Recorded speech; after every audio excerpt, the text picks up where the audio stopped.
Welcome back for another video. Gameweek 4 is just wrapped up. Don't worry if you had a bad one this week, there's still 34 more to go.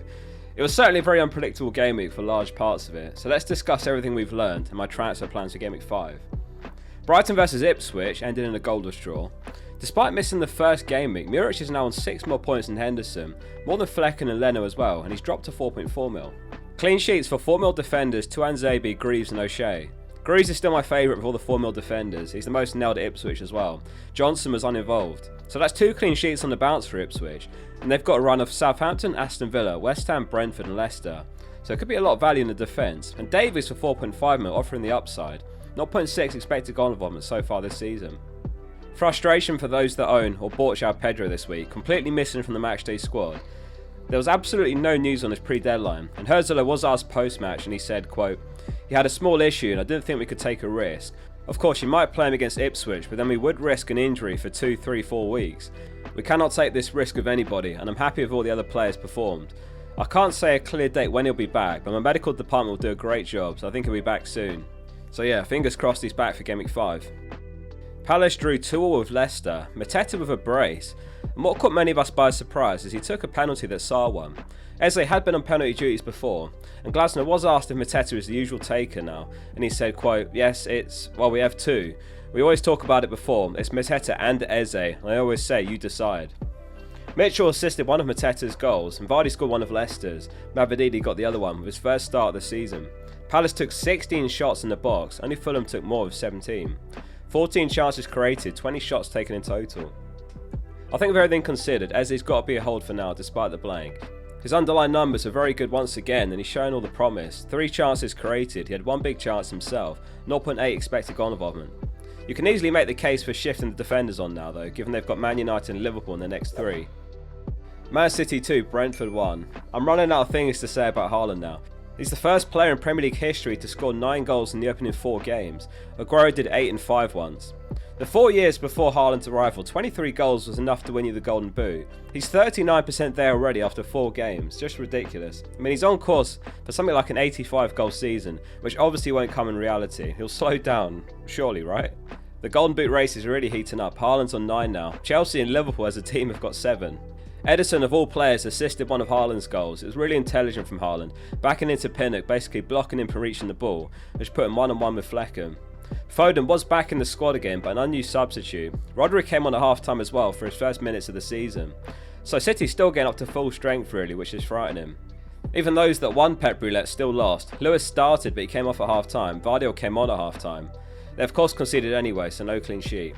Vissa scored 22 seconds into the game to open proceedings, which was their fastest ever Premier League goal, Brentford, and it's also the earliest Man City have ever conceded a home game in Premier League history.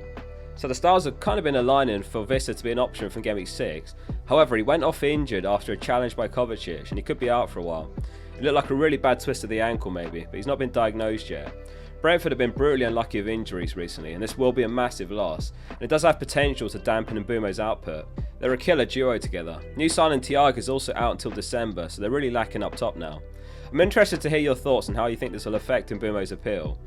He'll obviously share a high percentage of the team's goals, but they'll potentially score fewer. Elsewhere, De Bruyne and Savinho both played well, no returns from either though. It's also worth noting 4 mil defender Van der Berg got his first start of the season for Brentford and he looked decent. My concern with him is that his spot in the 11 could be dependent on whether Brentford play a back 3 or a back 4. Collins and Pinnock are likely to be the favoured picks in the back 4. So, considering everything, Greaves is still my favourite of the 4 mil defenders. The biggest shock was Forest beating Liverpool 1-0 at Anfield, which was a result pretty much all of us suffered in. Salah was kept quiet by Alex Moreno and Anderson, and Jota came off at 59 minutes, Diaz came off at 60 minutes. Jota was 8 seconds away from a 60th minute substitution, which would have been an extra 2 points. Trent and Robertson both got booked in addition to conceding. Forest did defend really well, 0.94 expected goals conceded is really impressive at Anfield. It was a smash and grab win in a way.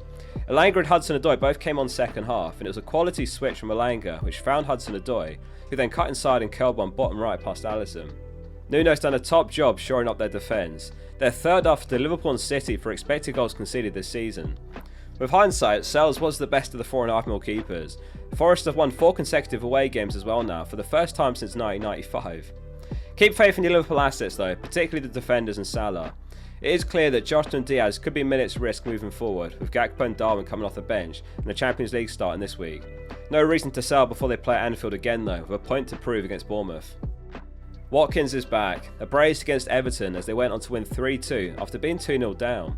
Everton have become just the second side in Premier League history to lose back-to-back games, having led by 2+ goals. Watkins was top for non-penalty expected goals among Saturday's 8 games with 1.18 XG. Although we need to temper expectations from these really cheap assets, Rodgers again with some serious points dodging. He looks dangerous. He had 3 big chances and he created 1 chance, no returns, 2 shots taken in the box. All these stats, by the way, are from Scout. My tables are public in the members area. Click the link below to join.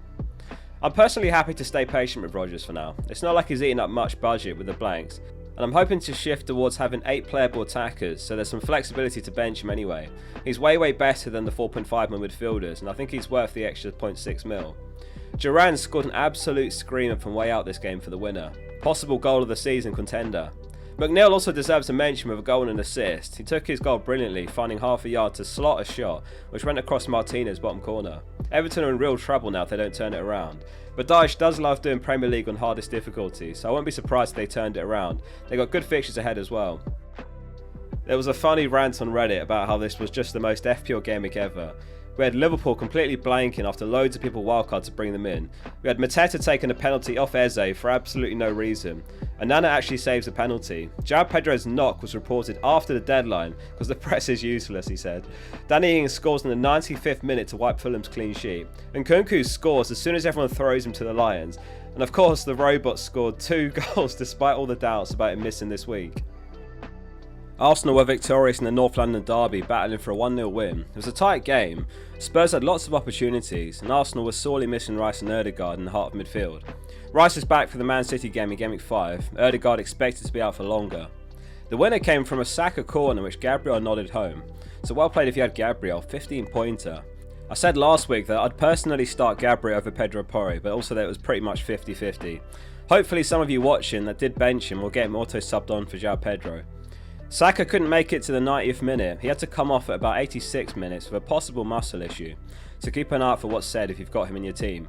So Arsenal and Liverpool are tied at the top for clean sheets with 3 each. One thing's for sure, make sure you prioritise your Arsenal assets from Gameweek 6 when they've got Leicester and Southampton home back to back. Newcastle came back from 1-0 down to secure 3 points away at Wolves, winning 2-1. To add to the rant from earlier, Isak was taken off at half time as well. He took a clearance square in the nose in the first half, which could be the cause. His nose was bleeding.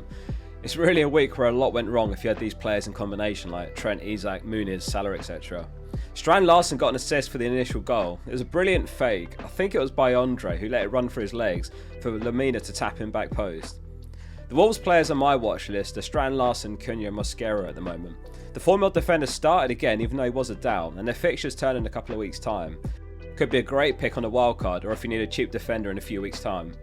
Aït-Nouri could be solid for 4.5 mil as well. He plays like a winger at times. Newcastle I'm steering clear of. A blank from Gordon. Barnes got the winner, but he didn't start either, and obviously Isak might have an injury. It was a brilliant goal though by Barnes, curled from outside the box. And lastly, Gordon blanked. So here's how I'm lined up for Gameweek 5 and the transfer plans. It's Henderson in goal, Trent, Konsa, Dunk and Pedro Porro in defence. In midfield, Rodgers, Saka, Eze and Salah, and up front, Haaland and João Pedro. So I'm going 4-4-2 for the first time this season thanks to some home fixtures in the defence, which does allow me to bench Smith Rowe against Newcastle. I'll be keeping an eye out for a João Pedro update as well. I'm just hoping Herzler doesn't turn into a fraud like Howe is in his press conferences. If he is out, then I'll start Smith Rowe instead in a 4-5-1, which means I do have no bench, which is a bit risky. So I could make a move to improve my bench. There's no moves leaping out this week, so the current plan is to roll the transfer, which leaves the options very open in Gameweek 6. Using Plan FPL, if we fast forward to Gameweek 6, there's lots of ways to go here. One combination I've talked about before is Salah to Mbeumo and Cannon to Havertz. That gives me 8 attackers, and I'll be buying into Arsenal and Brentford at just the right time. And it also gives me 2 or so million for upgrades elsewhere like Quansah to Gabriel. However, if this is out for a while and Brentford look like they could struggle in attack without him, then I've looked at Salah to Foden instead, though as it stands I'm 0.1 mil short of affording Havertz as well. So I'd be counting on a price change somewhere which would need some luck. I need Salah to rise again, or Foden or Havertz to fall. Foden's going really under the radar at the moment, given he's barely touched the ball this season, but we know what he's capable of, and from Gameweek 7 they've got Fulham home, Wolves away, Southampton home. I'd love to double up on City attack there, because loads of people have got Haaland now, so there's not many points to gain with him. I could obviously just do Salah to Foden and then Kwanzaa to an Arsenal defender for free, so I'm going to keep the options open for now. Let us know in the comments how you got on this game week. Make sure you're subscribing as well. Thanks very much for watching. See you soon for the next one.